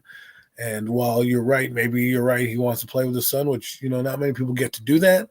So I guess that will be his swan song when he does happen. But, the Lakers stink right now, and I don't think they're doing much more after this. And I agree with you, they're going through Anthony Davis, but Anthony Davis is inconsistent. If he's not dropping 30, you're not winning that night. So. No. All right. Adam, the floor is yours. Obviously, we know what time we reached that point in the show. It is the pick'em section. Ladies and gentlemen, welcome to the star of the show. So I'm going to do something that we normally don't do. I'm going to share a screen because last week there was a controversy that we had in terms of what was going on. So here we are, ladies and gentlemen.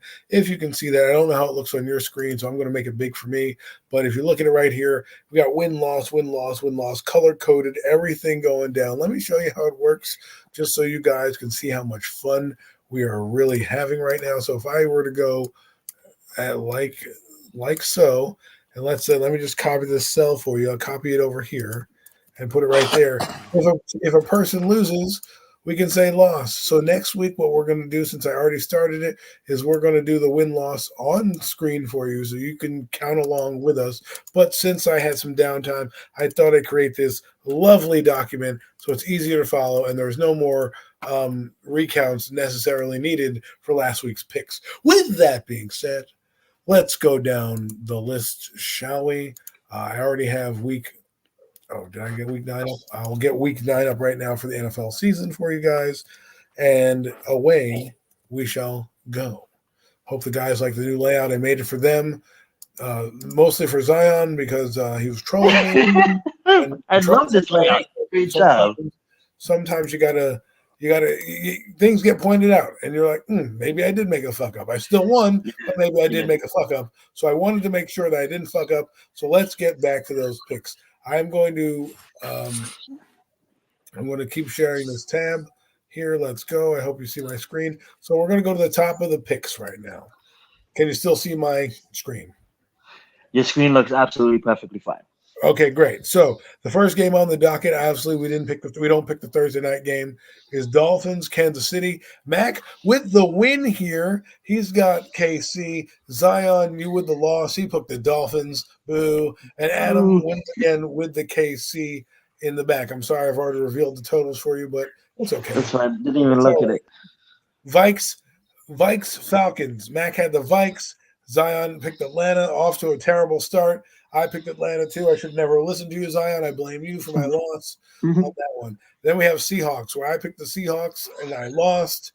Zion actually wins here with the Ravens, 1 out of 2, and then Mac loses with me with the Seahawks. And then we have the Browns, Cardinals.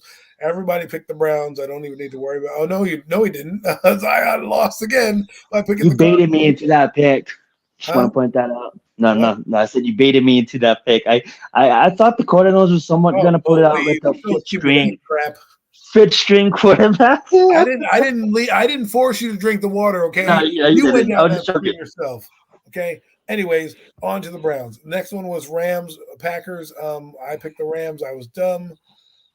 Everyone picked the Rams, I do believe. Yes, you did. Rams as well. We have Texans.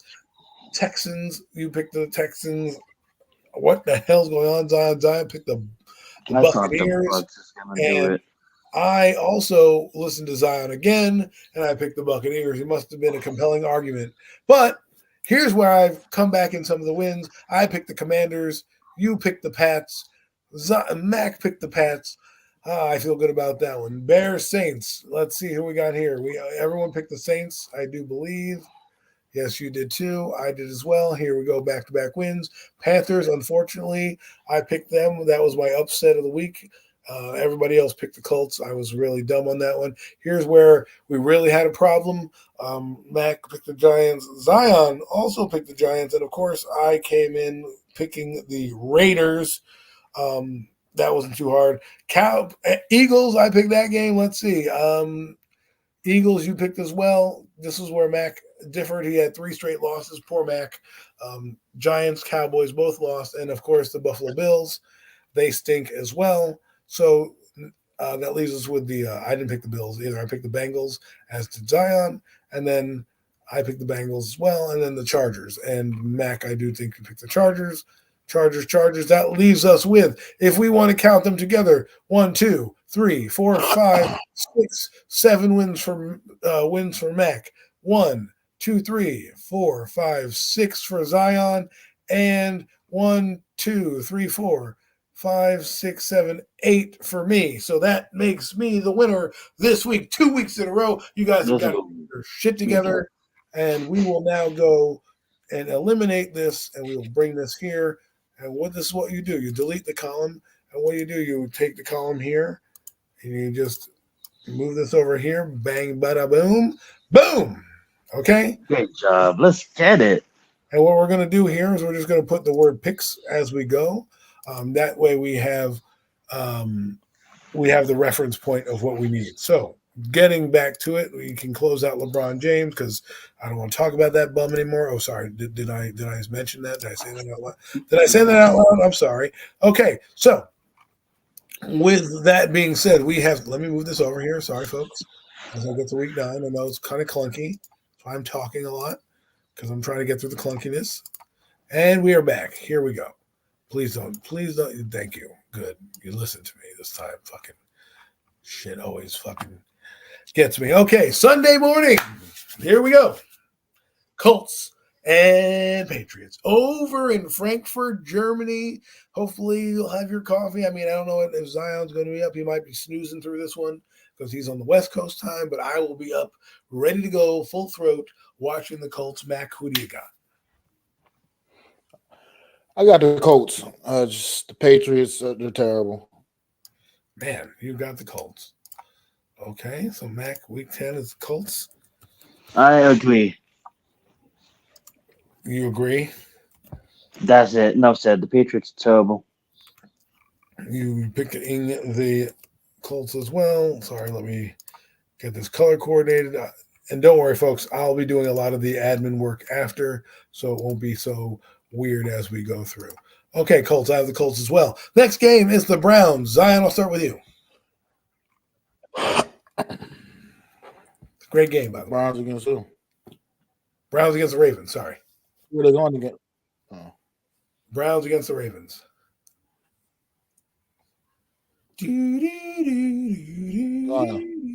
Oh, I was muted. I'm sorry. Are the Browns at home? Or the dog pound in They effect? are away. Okay, give me the Ravens. The Ravens. Quote the Ravens, nevermore. Mac, who do you got? I don't care where they're playing at. I'm taking Baltimore. Baltimore is just I don't care where they're playing at. They could be playing on the moon. I don't give a damn. Here's where I'm going to go different right now. I'm just going to be funny and say the Browns. Why not? I may not make another upset special. That's what damn near cost me last week, but I'll have fun with this one this week. Texans, Bengals. Who are you going with, Mac? And as much as I love them, man, I love what this team is doing, but Cincinnati is hitting their stride now, man. I can't bet against them anymore. Cincinnati. Bengals. The Bengals. How about you, Zion? Who do you Yeah, the Bengals have been in this game. The Bengals. Okay, Bengals are winning this game. Of course, I am picking my second favorite team, as we have discussed ad nauseum on the show. Bengals are my second favorite team, and I'm picking them. Joe Cool. I just gave you that quote at the beginning of the year about Joe Cool. I'll give it to you again. They asked him, is the Bengals window closing? He said, as long as I'm here, the window is not closing. Boom, that's a franchise quarterback for you. That's what you need to say. That's an alpha male. Let's move on. 49ers, Jaguars. This is going to be a good game for both teams. A battle of getting back into first place. 49ers trying to get off the 3-game skid. Jaguars trying to assert their dominance in the AFC. Zion, what do you got? Yeah, if I told you guys in week 10 of this season that the Jaguars was going to play the 49ers and they was going to have a winning record better than the 49ers, I mean, like, no one would believe that. But that being said, I don't see, like, I said it every week, but Kyle Shanahan's going to get it right. And and it's going to be against a good team at home. So give me the 49ers. You want the 49ers. Okay.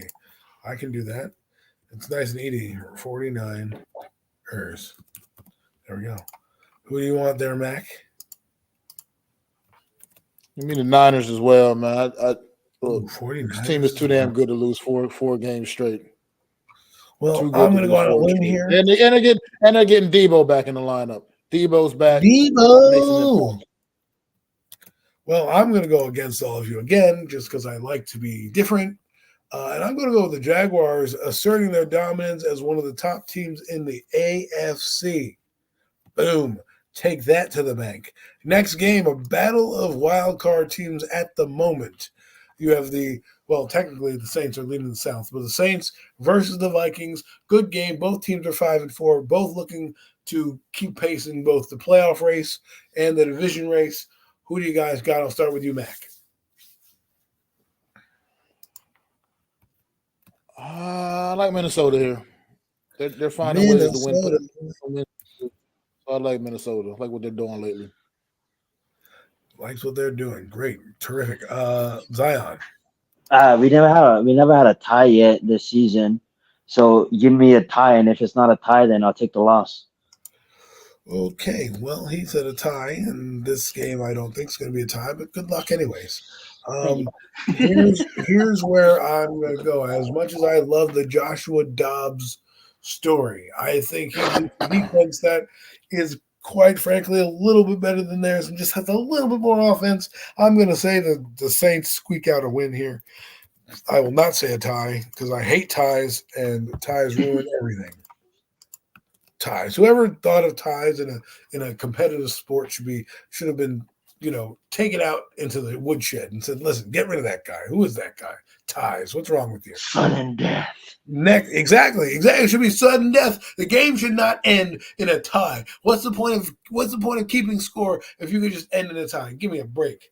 Okay, the college football doesn't end in a tie. They just keep playing overtime till the cows come up. Same thing with baseball. They'll just go into extra innings. But no, football will end in a tie. And I think there's even ties in the NBA. I could be wrong. I think unless I could be wrong, I think they might. No, the NBA plays Countless other The groundkeeper's trying to go home, Adam. He has a family. Anywho, Packers Steelers. Who do you got? Packers Steelers, bro. Give me the Steelers. It's not even a question. Yeah, I know, but Coming from the guy who just picked the ties. Okay. Mac? I mean, Packers coming off a big win against the Rams. I mean, not big win, but coming off a win against the Rams. But I don't know. I'm not a full believer in that football team. I don't know. I'm just gonna pick the Steelers because, like you said about the Bengals earlier, that's if I had a second team, it would be the Steelers, and I love Mike Tomlin, so Steelers. And Mike Tomlin loves that you love him. That's great. Tennessee Titans. I haven't picked a game, so I'll go first here. I'm going to ride the Will Levis train. Tennessee Titans take on the Buccaneers, and Will Levis steals a victory from Baker Mayfield-led Bucs. So I'm going to go Titans. Mac? I'll go Titans. I agree. Same thing. Will Levis has a huge day against that Buck defense. Buck defense, Titans. How about you there, Zion? Who are you picking? Well, they're gonna be blasting that canyon because it's at home and they're on a third losing streak. Yeah, Will Levis, congratulations, but we're gonna play you tough. We're gonna play you hard. I said we like I'm a Bucks fan. Give me the Bucks, bro. Like they're gonna be competitive because they lost first straight. Well, good for you. Now we are headed to the 4 o'clock hour. So if you've eaten your breakfast, you've eaten your lunch, and now you want a snack, you got the 4 o'clock games. We have the Atlanta Falcons versus the Arizona Cardinals. I am going to pick this one. I think ATL gets back on the winning track with Tyler Heineke, and they win this game outright against the Cardinals. The Cardinals, again, suck it. Everybody's having second teams. You know, we got Bengals, we got the Steelers. Well, if I had a second team, I grew up a Michael Vick fan, and Atlanta had the best logo in the league, still kind of does. So my second team will be Atlanta. So I'm giving my second team the win. Go ahead there, Mac. Picking Atlanta by default, even though I would really love to see the Cardinals win the football game just to get the hell out the Giants. Kyler Murray, number 1 overall pick. But I'm picking the Atlanta Falcons by default, dude. Well, if the Atlanta Falcons don't win, Kyler Murray, you're my MVP. Moving right along, Lions, Chargers, absolutely big game in LA. I am going to pick this game. I'm going to go out on a limb here. Not many people are going to pick this team, I know. I'm going with the LA Chargers at home. They have Justin Herbert. They're starting to seem like they're clicking on the defensive side of the ball. The offense is coming around. Give me the Chargers in the upset special of the week. Mac? Can't support that, Adam. Can't support that. The Detroit Lions offense is just way too potent for that Charger defense. I'm sorry. They'll put up the points and they'll score points with them, but when it comes down to key stops, Detroit, the Detroit's defense is going to get those key stops. Well, you're going with the Lions. Well, let's hope you're right. How about you, Zion?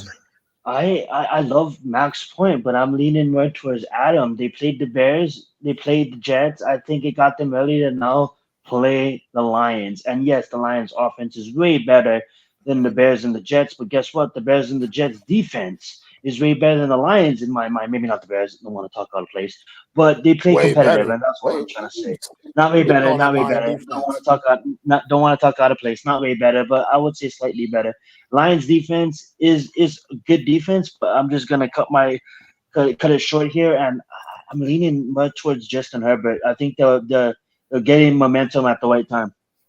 So it's the Chargers. Good things going on. Here's a game of the week. 425. I hope you're at home watching because it's the game of the week. The Cowboys. When you circled this game, Giants, Cowboys in your calendar, fine. Don't even let me introduce the game back. I mean, my God, I'm trying to build the game. This game deserves no introduction. It deserves no introduction. Can we just skip this game, Adam? Well, I mean, unless you're picking the Giants. I'm not picking the Giants. I learned my lesson. Come on, man. You don't want to pick the Giants. You don't believe in Tommy DeVito, I don't believe in anything.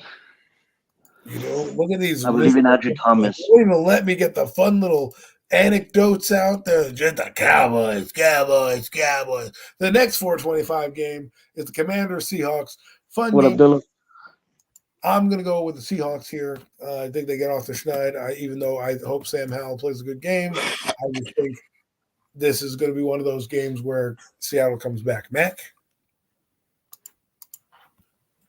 Going Washington here, man. Washington needs this game Wow. to keep their playoff hopes alive.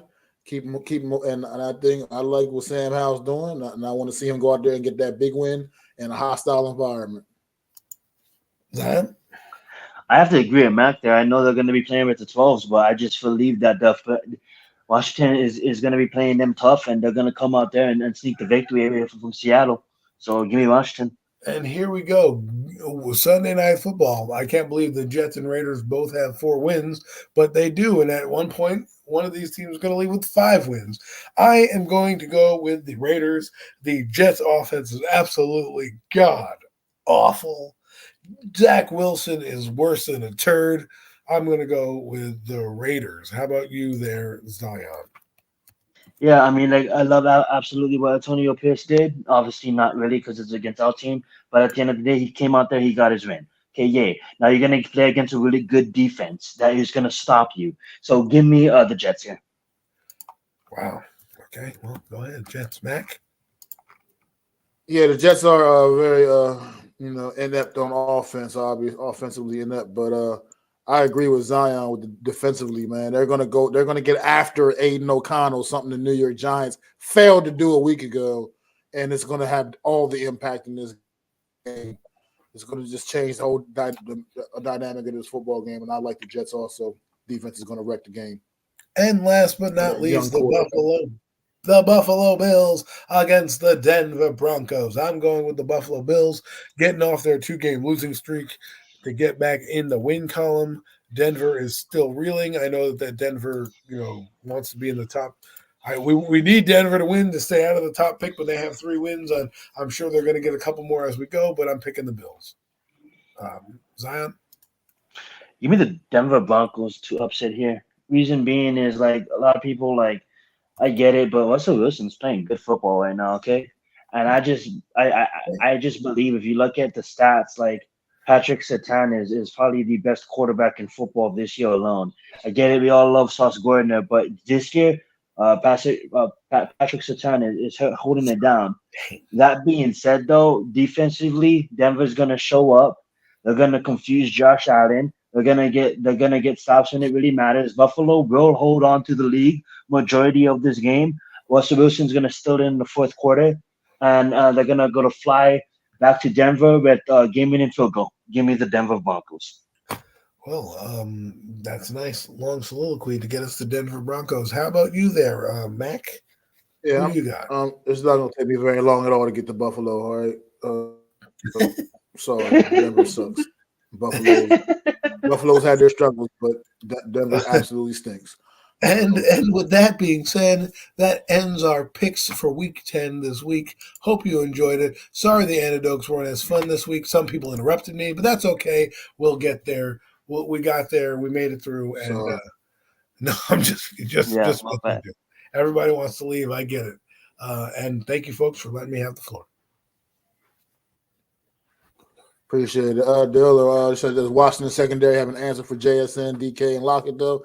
Honestly, look, JSN has been disappointing, honestly, for me this season as a rookie. I thought he was going to come out and light the league up, be one of the top rookie wide receivers. He is definitely not. So I don't think he's that big of a deal. DK and Lockett, they are who they are. I think Washington has played against other good wide receivers throughout this season already. I mean, they've done well. I mean, they didn't do well defending A.J. Brown, obviously, but they've still hung in there and been in football games with the Eagles twice this season with the weapons that they got, and a couple of they played well, they didn't, they got destroyed by Buffalo. But they played teams with good wide receivers, the point I'm making. And I think that this is just another team with a couple of good wide receivers, and they'll still weather that storm. And I believe that Sam Howell, like I say, Sam Howell's everything, like I said, what Bryce Young has not been this season. And Sam Howell's improving and she keeps taking those steps towards improvement every single week. A legitimate franchise, looking like a legitimate franchise quarterback. And Terry's heating up. Terry find that connection with Terry McLaurin, his top guy. So I just think that it's not necessarily about, they're not going to be able to completely shut those guys down because their defense just doesn't do that. But I think offensively, Seattle's going to have they're going to Seattle defense, their struggles with Washington's offense as well. So I think that's how this game just plays out. It's my opinion. I don't know if anybody else has an opinion on that or not. Okay, I guess not. But guys, we all reached that point in the show. We have reached that point in the show. We're gonna close things up as we're at the 1 hour and 45-minute mark. Appreciate y'all for coming through, hanging out on Friday night with the Horsemen. This has been another great edition of the Premium Takes podcast, and we will be back next Friday, 9 p.m. Eastern Standard Time, 6 p.m. Pacific Standard Time. All right, Zion, that was for you. All right. And this is your boy Mac the Giants fan with my guys Adam Costas, Zion Zenith. Get them fours up for my guy NYG Jeffy T, man. No doubt indeed, man. Always have a seat at this table, man. Always. This is the Premium Takes podcast. Pass.